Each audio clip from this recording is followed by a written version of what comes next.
This is a video from inside my Blender Octane community where we go into a little bit more in depth about learning how to use Octane with Blender. If you guys are interested in something like this, I have a 7-day free trial. Links down in the description.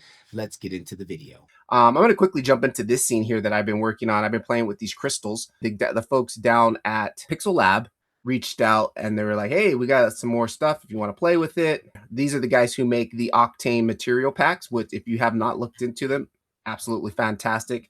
This is the pack they sent me, this gemstone pack, and I've been playing with it. It's 29 bucks, and it's absolutely like, if this is something you can you're into, these look great. Like, quickly jump into the scene here. Here's the scene that I kind of did. I'm gonna show you guys how to set up a Gaussian really fast. We're gonna go through the whole process right now. Let's go ahead and just start that right now.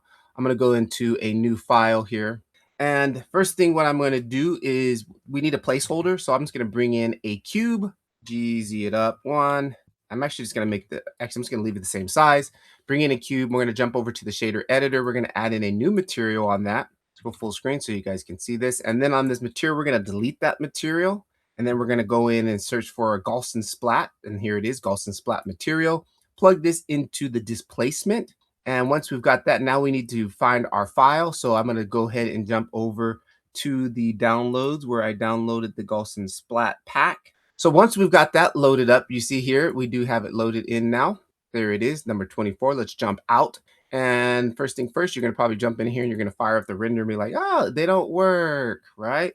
Yep, they don't work. They work, but you need to tell Octane, hey, I'm using a Gaussian Splat. Okay, so then we'll jump over to the data properties, scroll down here to the material, and we got material 001, and that's what we need to look for, material 001.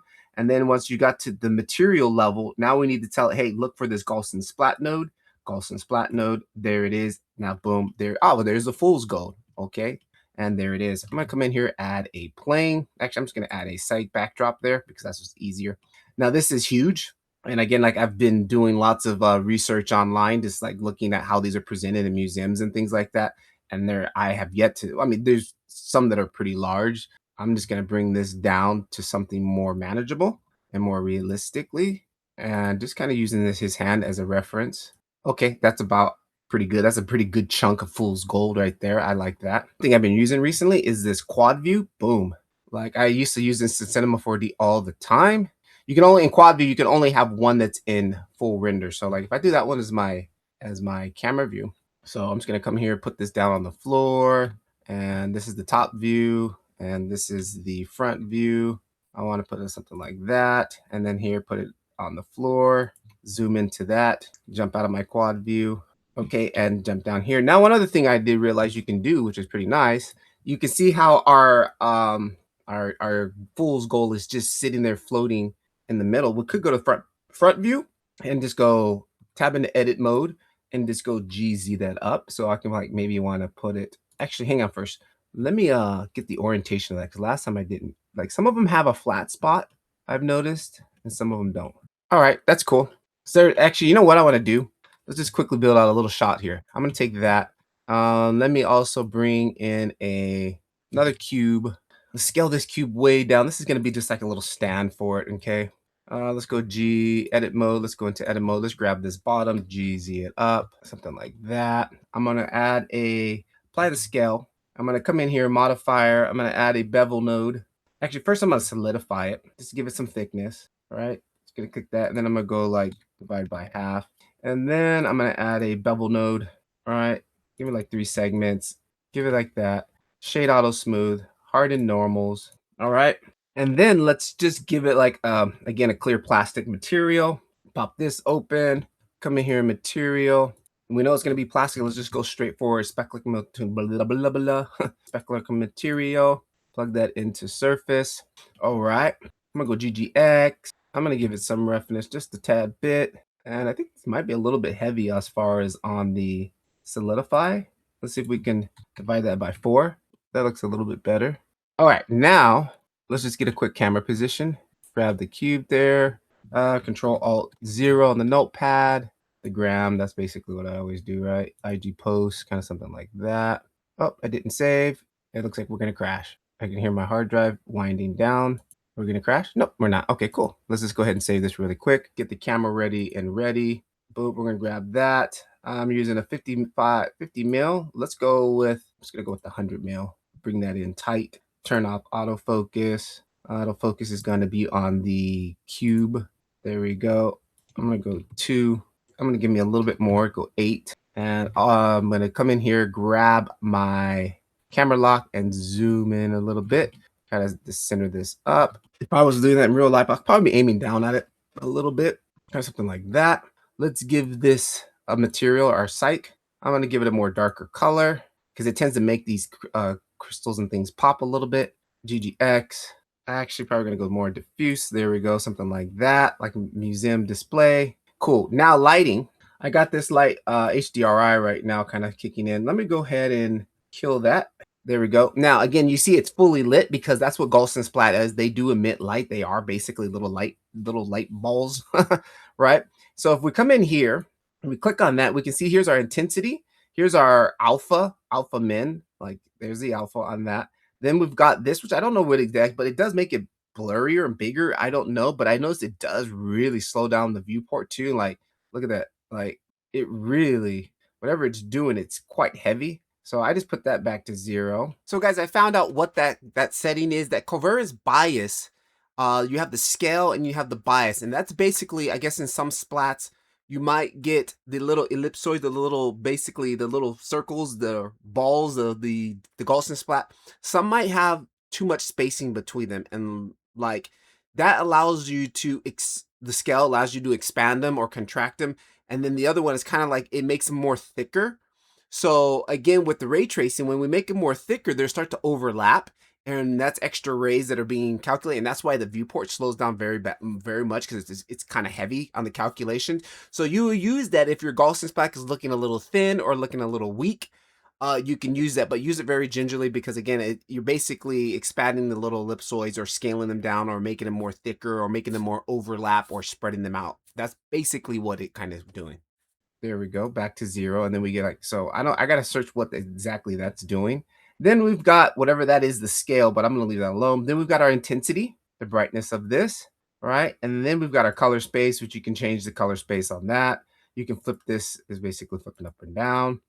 Shadow strength, this is what we want to play with a lot. I play with, you're basically going to use intensity and shadow strength and shadow ray offset. We crank up our shadow, and then we turn this up. Right now there's no light in here, so that's why it's not showing the shadow, right? And we'll get that going in a minute. But then there's also this option here, the lighting mode. We can go with power only, right? And then we can also go power and color. Okay, so let me just set that to 1 for now.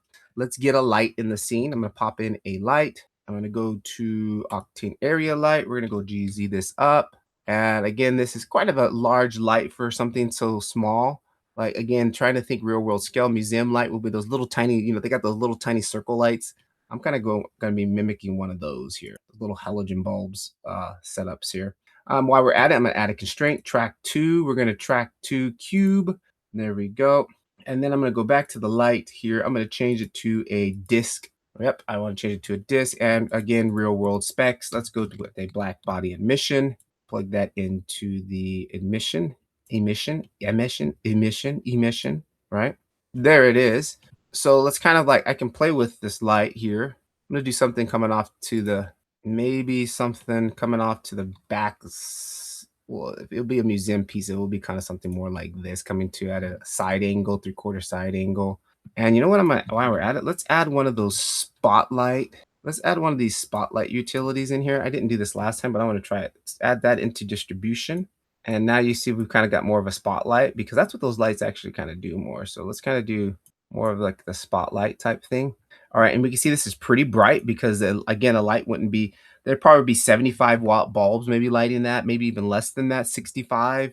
That's still coming in a little bit bright and hot. I'm gonna go with the 65-watt bulb. But then what I'll do is, again, now we need to come in here and start tweaking our intensity on this. So again, I can control, let's just set it for 1 for right now. Let's turn our shadow strength up. Boom, there's our shadow strength coming in. Now we can play with the offset of that shadow. You can see that, there it is. Again, that doesn't make sense. This makes more sense because this is the angle that the light is coming from.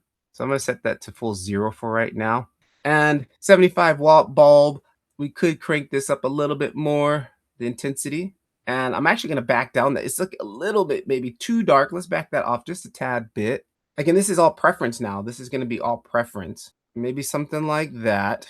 And let's think, in a museum case, they would probably have two of these lights on this, to be honest. They wouldn't just have the one on there. There it is. There's that one. I'm going to go to the top view, shift duplicate. And I'm going to put this one on the other side, but more like off to the side, like a fill light. Okay. And then let's come back to our gold. And now I'm going to probably crank that shadow back up to 100. Okay, I like that. And then I'm actually going to back that off just ever so slightly. All right, I really like where that's at. I'm actually going to take this and go 0.8. Not bad, not bad. Maybe 0.9. It feels like we're getting some little blown out pieces here. So what I'm going to do is go into my camera settings now, start tweaking my highlight compression. Yeah, I can probably bring that up a little bit. All right, that feels nice. And then what I want to do just to add in a little bit more ambient light, because it looks like we're not really getting enough light on our stand here. So let's come into the HDRI. I'm going to bring that back in, set that to 1. Typically, I normally don't do this, but in this case, I do. I want to turn this HDRI down. I just want it to be some subtle bounce light in here, just a little bit. I don't want it to be like main light, but just a little bit of contributing. So there's nothing, and there's with it on, just a little bit. And this is going to be reflecting. Is it going to be, what's it reflecting? Yeah, it is reflecting the HDR backdrop, reflection, refraction. All right, I think that's good for now. So that's basically it. That's how you can use these little Gaussian Splats. Let's get the full setup here. I don't like the stand that it's exactly right on. It gives us, like, instead of being so flat, we can get just a little bit more dimension and see a little bit more 3-dimension on that. Again, you can make a little card now with the name on there of the type, like fool's gold and stuff like that. But I like that. That's cool. So now, as far as rendering this out, I have 250 samples in the viewport at the moment. As far as that glass or that clear plastic, it was supposed to be plastic. I cranked that up to 12.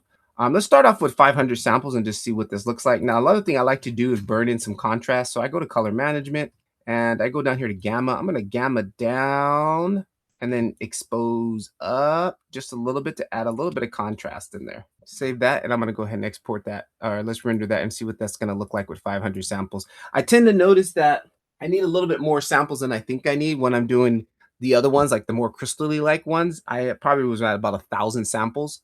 We're probably going to need I probably need maybe like 800. That looks gorgeous. Look at that thing.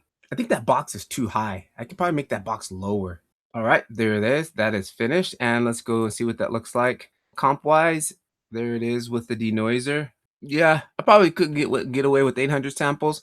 I mean, I can get away with this right now, but I think I'm going to do 800 samples. And then I think I want to add in just a little. I'm going to kill some of that depth of field, and I want to make this box just a tad bit smaller. All right. I think that's great, because when you do these, like when you see these in the museum, like everything else around it is not distracting you from looking at the main thing. And right now the rock is the main focus. So I think we're in a good place. And I'm just going to back off a little bit more of that depth of field. Again, the depth of field is not the hero of the show. It is the rock is the hero of the show. Let's take this up to 12. All right. And then I'll just add just a touch of post in here, like maybe 10 on the bloom, and then still cut that back down, choke that off to 2, and then add my little signature 2.2 on the chromic aberration, maybe even 0.4. I don't see it pulling up. Now I see it just on the edge here. It's just pulling a little bit. Maybe go and then dividing that. So let's go back to 2. Let's actually go 2.5. All right. Also on my bloom here, I'll go 0.4. Again, choking it even tighter. Once you get it where you want it, and then I choke it even tighter. All right, cool. Let's save that. I'm going to go ahead this time, and this will probably be it. Let's go ahead and crank this up to 800 samples. And on the denoiser and the compositor, how much am I? Oh, that's like at 50%. I probably could have just left it at 500 and cranked this up a little bit. That's like half denoise. Let's maybe take this to 60. All right, save that. All right, let's render that and see what that looks like. That looks good. I'm still not really happy with this, but it's oh well. Let's go to see what the final looks like. That looks good. I'm done. Good. And we'll just save it. All right, guys. So that's basically taking a look at PixelLab's Gaussian Splats, the gym pack, which is really cool. If you guys are interested, I got a link down below. It's an affiliate link. It helps out the channel. And also, if you guys want to take a look at our 7-day free trial to my Blender Octane School community, links down in the description. Peace.